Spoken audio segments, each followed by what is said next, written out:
네,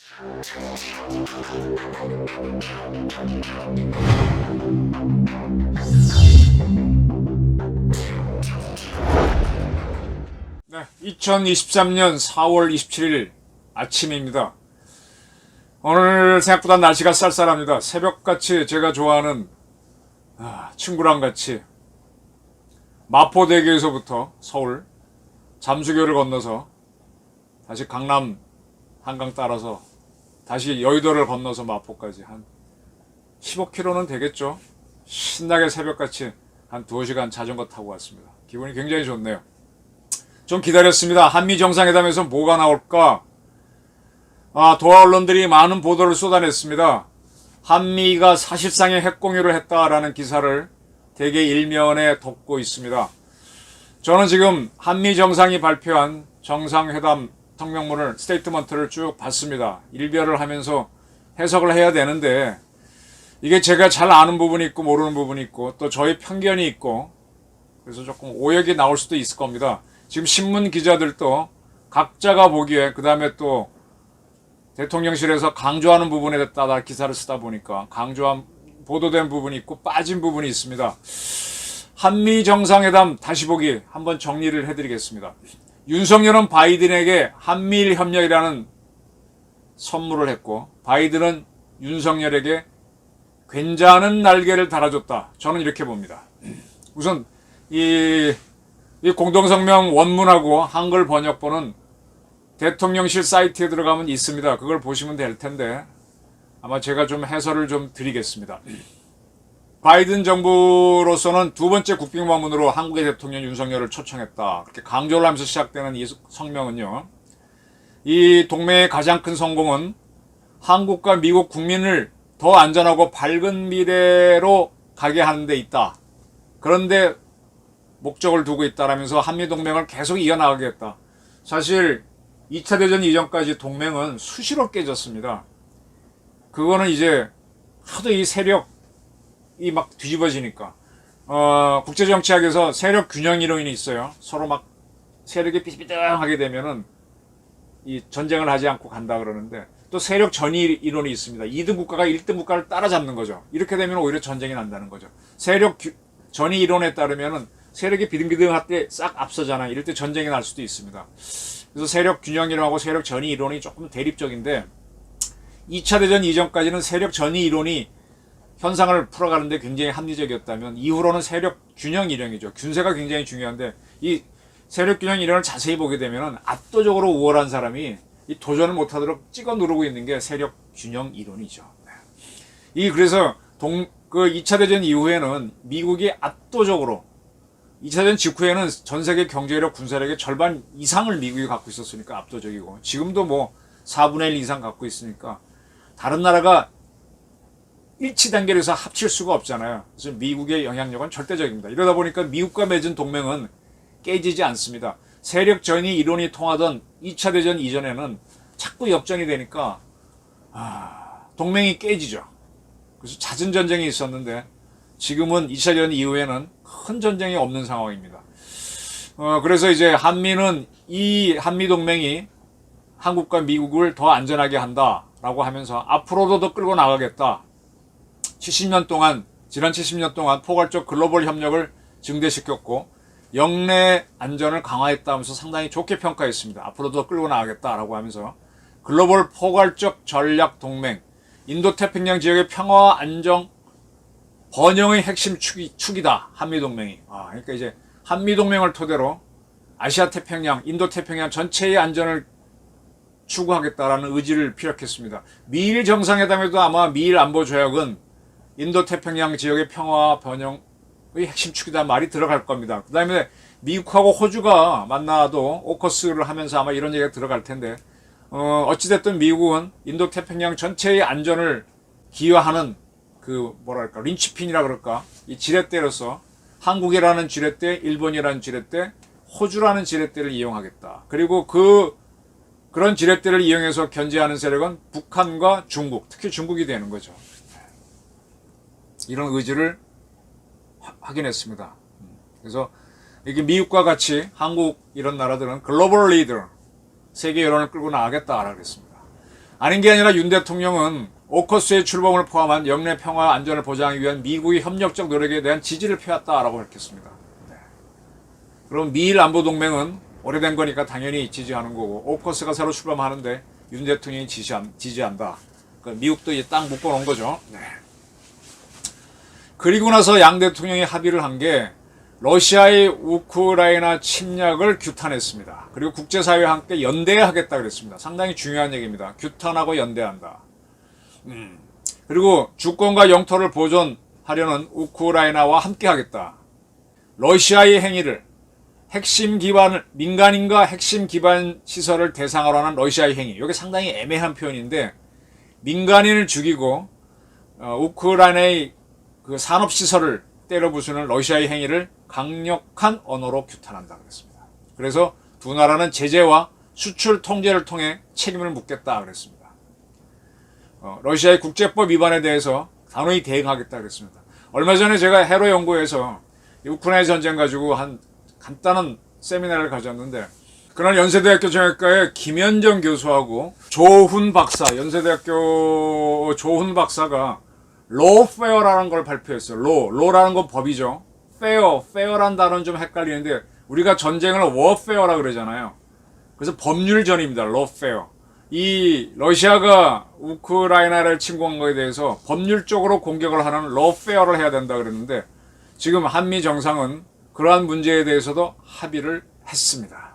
그리고 한반도의 평화를 달성하기 위한 방법으로서, 유일한 방법으로서 북한과의 외교에 대한 의지를 재확인했다. 즉 한반도 문제를 풀기 위해서 전쟁을 하지 않고 대화를 하겠다. 그래서 북한은 협상을 나와라 그랬습니다. 그래놓고 여기서 굉장히 중요한 얘기가 나오는데, 두 정상은 자유롭고 평화로운 통일 한반도를 지지한다. 자유롭고 평화로운 통일 한반도를 지지한다. 요거요. 간단하게 말하면 대한민국이 북한을 평화 통일하는 거를 미국은 지지한다는 겁니다. 자유롭고 평화로운 요거는 우리를 가리키는 거고요. 통일 한반도는 통일을 해라. 미국은 통일은 반대하지 않는다. 단 조건이 자유롭고 평화롭게. 왜? 한국이 무력으로 북한을 쳐들어가게 되면 유엔 헌장 위반이잖아요. 그러니까 쉽게 말하면 뭐냐? 북한에서 레볼루션이 나도록 공작을 해라. 우리 국정원이 대북 공작을 해서 김일성 대학, 김책공대 학생들이 우리 민주당이 그토록 좋아하는 님을 위한 행진곡, 광주 출전가, 평양 출전가가 되겠지. 그런 노래를 부르면서 파쇼타도 외치면서 김정은을 뒤집어 엎어서 자유와 평화로운 대한민국의 하나가 되겠다. 이런 걸 해도 지지한다라는 겁니다.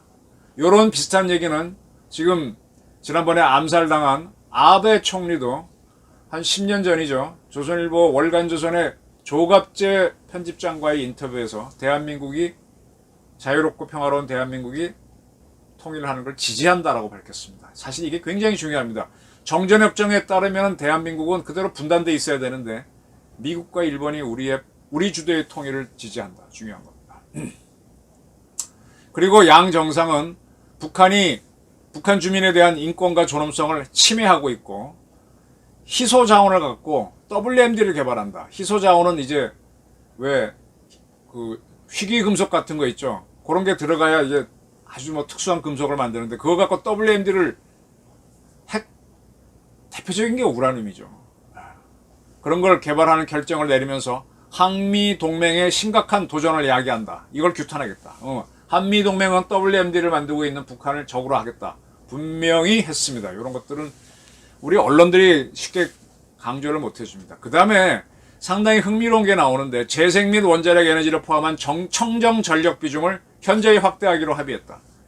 재생 에너지도 하지만 원자력을 현저히 확대하기로 했다. 굉장히 중요한 얘기입니다.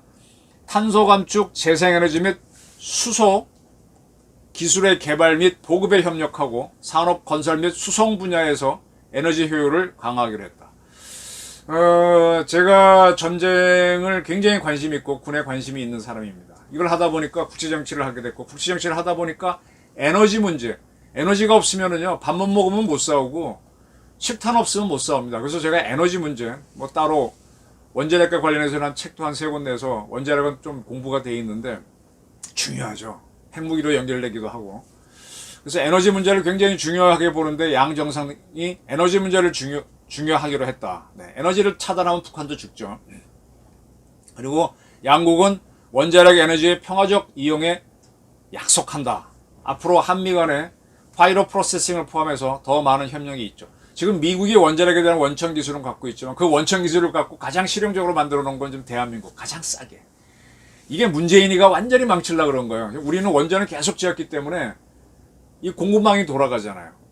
이 기존 것들도 몇 년 단위로 이 부품을 교체하고 새로 짓는 거 있고, 그 다음에 이제 폐로 하는 게 있죠. 폐로 하는 건 폐로 하니까 긁어내고. 그러니까 이 부품이, 공통된 부품이 새로 짓는 거, 기존의 거 막 요대로 들어가니까 쭉 생산량이 일정해지면서, 그러니까 가격이 박리담위로 떨어져서 우리 대한민국의 원전 경쟁력은 세계가 못 따라옵니다. 특히 자본주의권에서는. 근데 문재인이가 이거 짓지 않게 되니까 이 서플라이, 공급하는 사람들이 물량이 줄어드니까 어떡합니까? 가격이 올라가죠. 그러면 이 망친 게, 그러니까 문재인 씨는요, 저 감옥에 넣어야 돼요. 아주 김정은을 위해 충성한 사람입니다. 문제가 많습니다. 그리고 중요한 얘기를 하는데, 세계적 민간 원자력 협력에 참여하기로 약속했다. 민간 원자력 협력이 뭔가 하면은, 지금 우리나라는 원자력을 철저하게 국영 위주로 쓰신다고 보면 돼요. 우리 원자력 기술을 원자력 연구원에서 주로 개발해서, 또 그 기술은 미국의 이제 컨버스천 엔지니어링, 그 기술을 우리가 사갖고 왔다고 보시면 가장 쉽게 이해하게 되겠네요. 우리도 있었지만 몇 가지 풀지 못한 거를 걔들한테 돈 주고 사와가지고 국산화를 했습니다. 요 기술을 현재 누가 쓰느냐?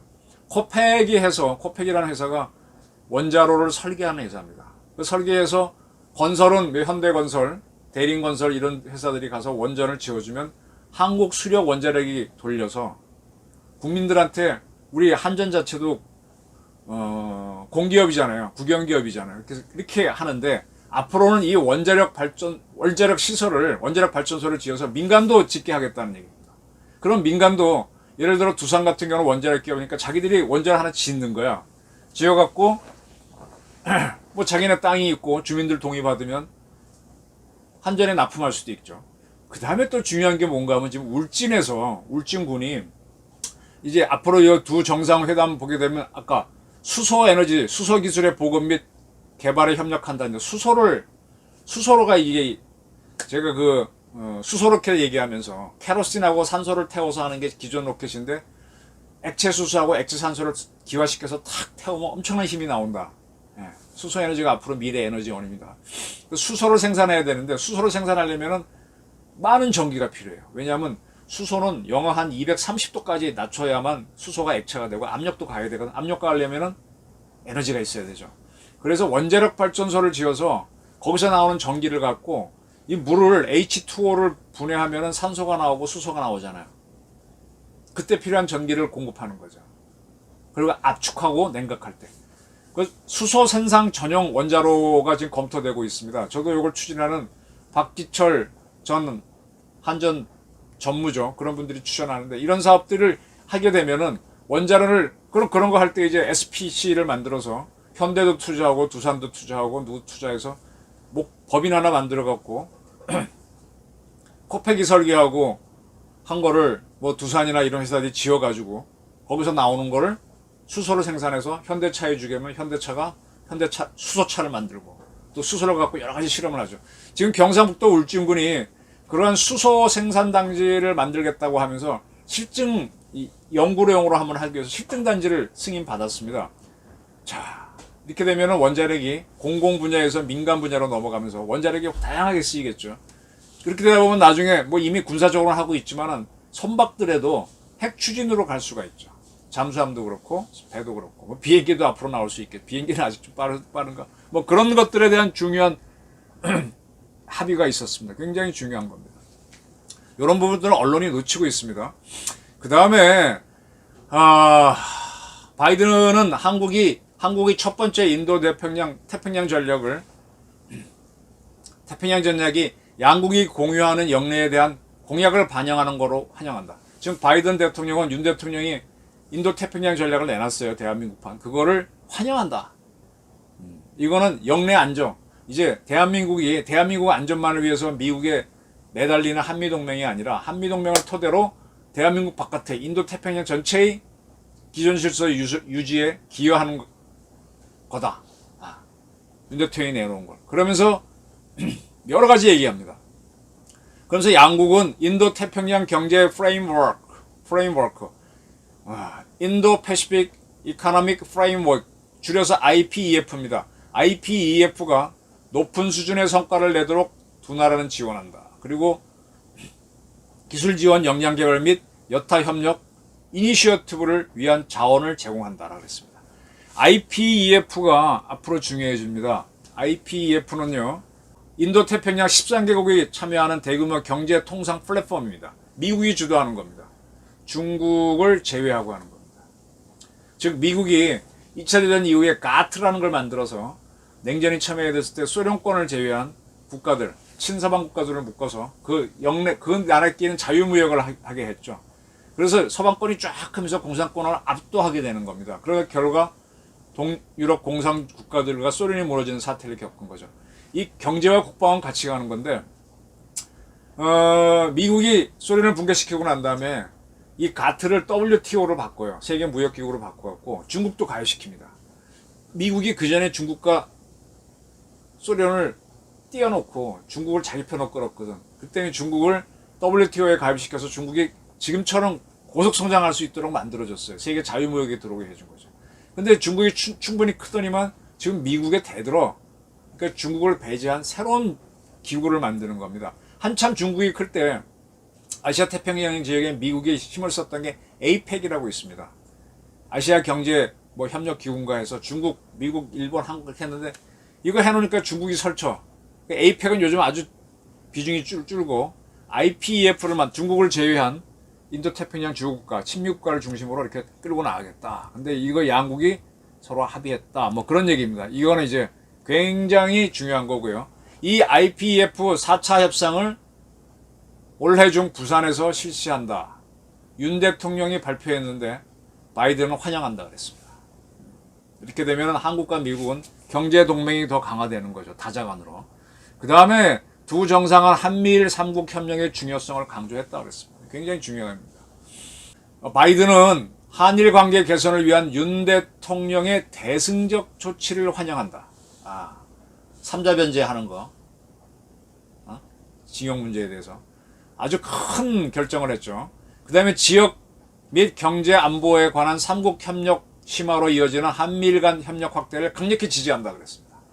이번에 윤 대통령이 100년 전 일로 지금 일본한테 무릎 꿇으라고 하는 거는 반대한다라 그랬는데 그게 대승적 조치죠.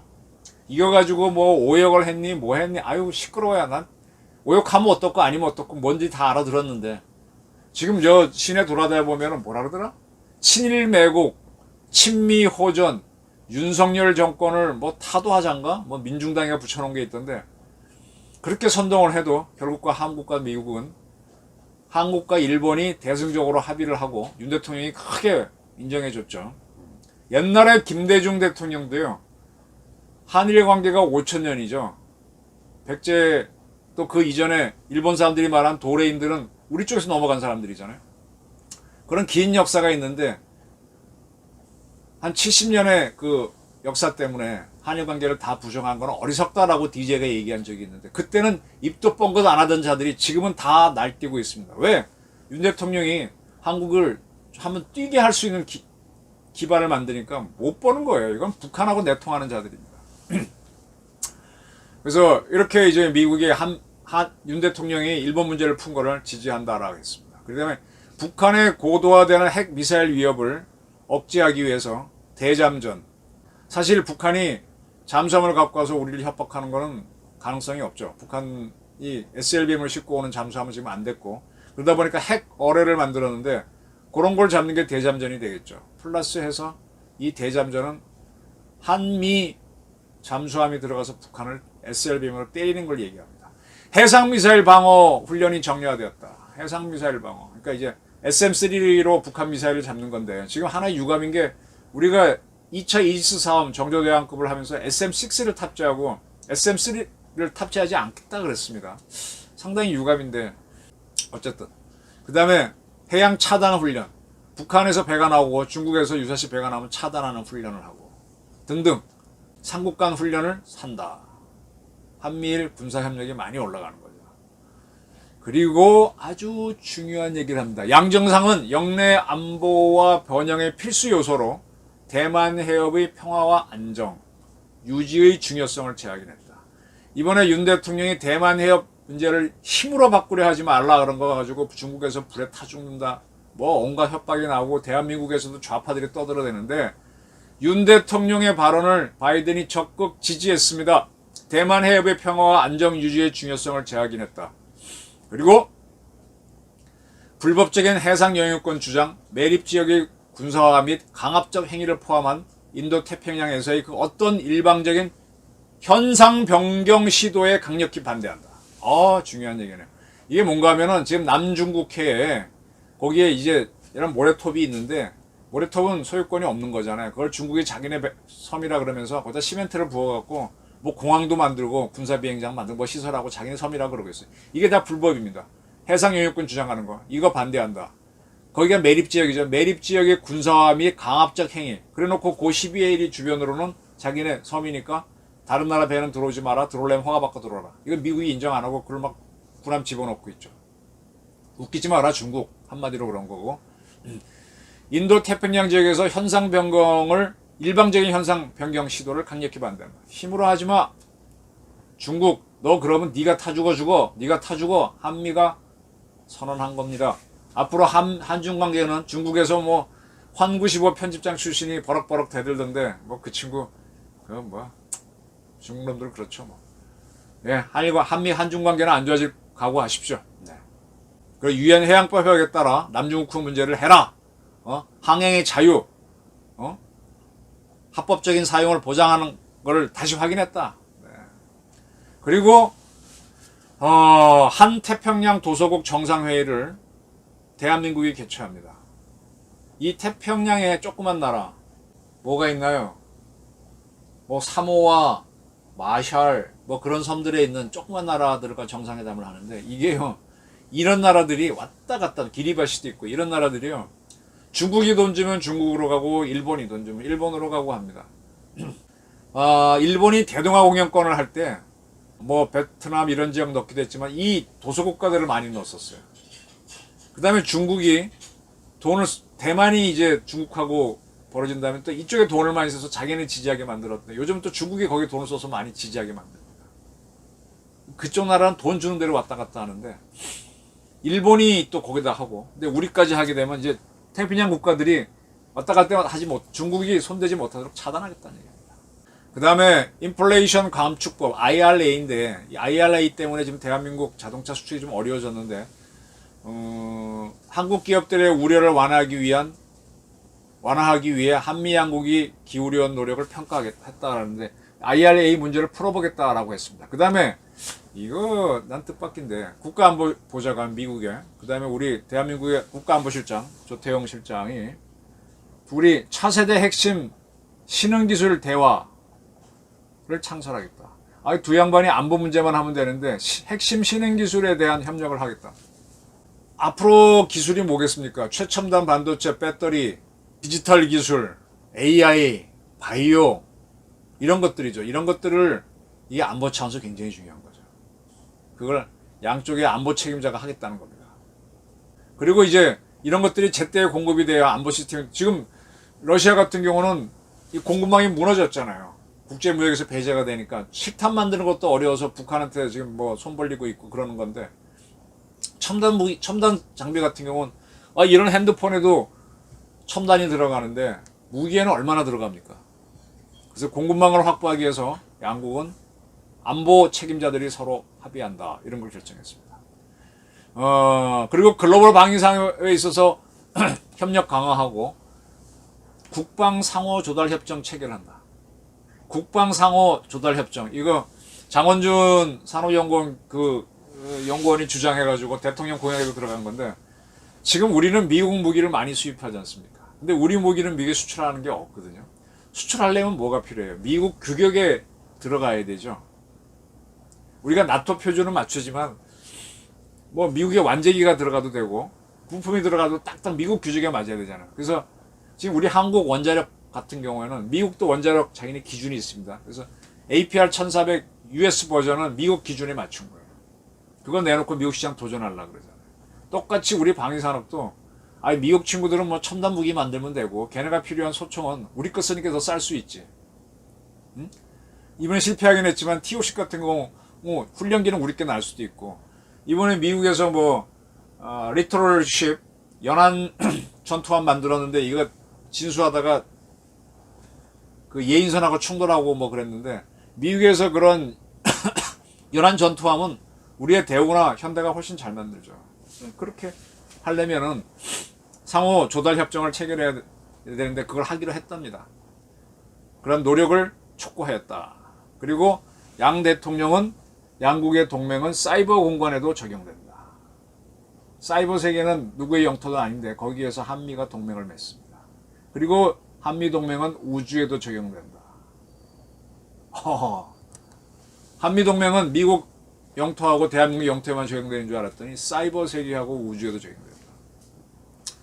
사이버 세계에 되게 되면은 이제 북한이 사이버에서 지금 블록체인 갖고 돈 띄어먹는 거 차단하게 되고 북한을 상대로 사이버 전쟁 들어가는 거죠. 우리 국군에 사이버 사령부가 있는데 이걸 작전 사령부로 바꿨죠. 사작사, 사이버 작전 사령부. 사이버 방어뿐만 아니라 사이버 공격을 해 들어가는 겁니다.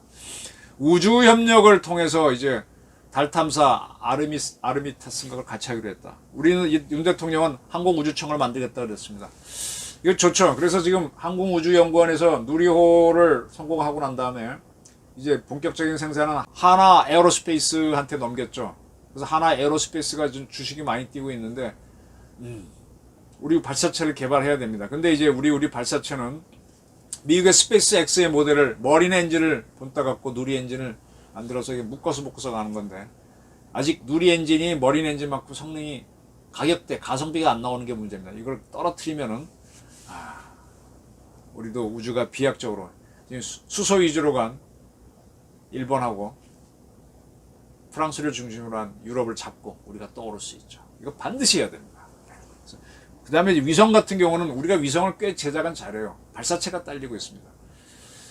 위성에서 이제 이 지구를 보면서 찍어대고 판단을 해야 되는데 약간의 기술은 이스라엘 거 좀 받고 하게 되면 꽤 좋은 위성 만들 수 있습니다. 그렇게 해서 북한을 손바닥 보듯이 들여다보고 중국도 들여다보고 있어야 되죠. 등등입니다. 그 외에 몇 가지 더 있는데 뭐 한미 간에 올해가 2023년이니까 2023명씩 서로 유학생 뽑자는 건가 그런 것 같으네요. 풀브라이트 학생 때 풀브라이트 한번 받아보려고 하다가 포기한 적이 있는데 뭐 이런 식으로 이제 서로 이렇게 한미 유학생들이 가게 되면 서로 이해가 높아지죠. 우리가 가는 건 뭐 워낙 많이 가지만 미국도 우리한테 와서 우리를 이해를 해야 되죠. 이런 친구들이 이제 여기 미국 육군 정보사령부가 보는 502 정보 여단인가 그런 데 와서 한국말 하는 친구들이 이제 자기들이 한국을 이해를 해야죠. 이해를 하게 되고 미 대사관에도 이제 한국계들이 많이 가서 한국을 이해하고 서로 가까워져야 되죠. 이런 합의들이 있었습니다. 저는 여기서 굉장히 바랬던 거는 사실상 핵공유를 받아내고 농축공장하고 제철이 공장 양해를 받아오고 한국형 공격원잠 짓는 거에 양해를 구해달라. 구체적으로 저는 그 네 가지를 요구했었는데 그 부분은 구체화된 건 없어요. 근데 그거 할 수 있는 발판들은 만들어졌습니다. 그리고 최근에 와서는 한국이 독자 핵무장 할 수 있도록 길을 열어달라 그랬는데 그것도 약간의 길은 열렸습니다. 그래서 윤 대통령한테 미 바이든이 꽤 괜찮은 날개를 달아줬다. 그리고 윤석열은 바이든한테 한미일, 미국은 지금 호주, 한국, 일본을 중국을 상대하는 앞에 세 마리 사냥개로 푸는 거죠. 유럽에서는 영국, 프랑스, 독일을 러시아를 견제하는 세 마리 사냥개를 푸는 겁니다. 나머지 유럽 국가들은 그 후원 세력이 되는 거고 여기서도 나머지 국가들 대만을 비롯해서 동남아 국가 태평양 도서 국가들은 그 후원국으로 되는 그런 시스템으로 가는 겁니다. 항상 그 능력 있는 친구랑 같이 친구를 하다 보면 조금 기는 죽지만 배우는 게 워낙 많잖아요. 나의 위상도 올라가고 눈이 탁탁 트이죠. 이렇게 푸는구나. 우리가 슈퍼파워가 될 수 없다면은 이왕 하려면 공부 잘하는 친구 부잣집 친구랑 친구 물론 뭐 그 친구가 워낙 악하다면은 좀 다르겠지만 그렇지 않다면 배우는 게 방법이죠. 그리고 제 근대화를 한창 공부할 때도 봉건 탈피할 때도 완전히 바꿔야 됩니다. 동도석인이 중체서영인이 이런 식으로 하게 되면 다 실패합니다. 박정희라는 사람이 일본이 메이지도 성공한 거는 일본도 상투 자르고 맛 자르고 완전히 바꿨잖아요. 음력도 양력으로 바꾸고. 그렇게 해도 일본은 지금 일본 보게 되면 유럽처럼 자기네 고유의 걸 굉장히 강력하게 갖고 있습니다. 우리도 완전히 미국하고 맞춰가는 게 황골 탈퇴하면서 우리 걸 확실하게 하는 겁니다. 북한처럼 어정쩡하게 가게 되면 이것도 저것도 아니고 답답한 봉건으로 가는 거죠. 저런 것들은 우리가 해방시키고 타도할 대상입니다. 평화통일로 갈 수 있는 초석을 만들었다는 점에서 이번 성명을 저는 그럭저럭 지지하는 바입니다. 상당히 긴 논평이었는데 경청해 주셔서 감사합니다.